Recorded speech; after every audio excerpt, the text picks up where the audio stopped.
Pa evo zašto Hrvatska ne može naprijed, dragi predsjedniče i Sabora, kolege.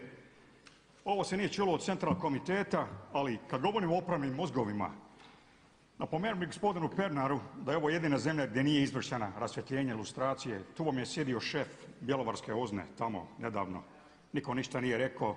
I prvenstveno nisu NATO vodili, Europska unija nije vodila HRT nego bivši feldmaršal Škoja koji je oštetio državu, ustvari državnu televiziju za milijune kuna nezakonitim otkazima i tako dalje.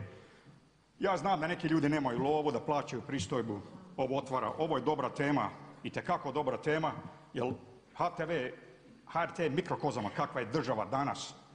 Ovako, ja bih pitao gospodina Pernara ovdje jer on zna koliko je pristojba, prihoda je 1,2 milijardi kuna godišnje, od toga 4% ide za Hrvatski audiovizualni centar koji se brine o kinima u Beogradu itd.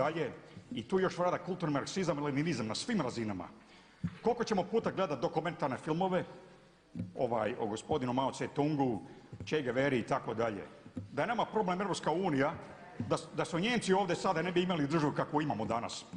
Njemačka je totalno razrušena u Drugom svjetskom ratu, izgubila je trećinu teritorija, u 20 godina ona je danas ekonomska sila, a mi danas raspravljamo o jednoj televiziji koju nismo ustrojili. Kakva je to država? Po svim elementima ja bih rekao da je HRT Guatemala City na Savi zato jer vode isti kadrovi koji se vodili do 90. itd. To je zašto jesmo gdje jesmo. Kad ćemo čuti raspravu o pravnom sustavu u Hrvatskoj koje je točno nasljeđe iz bivšeg sustava SFRJ. I to je zašto ne može naprijed. Isti kadrovi, isti mentalni sklop i to je zašto mi jesmo gdje jesmo.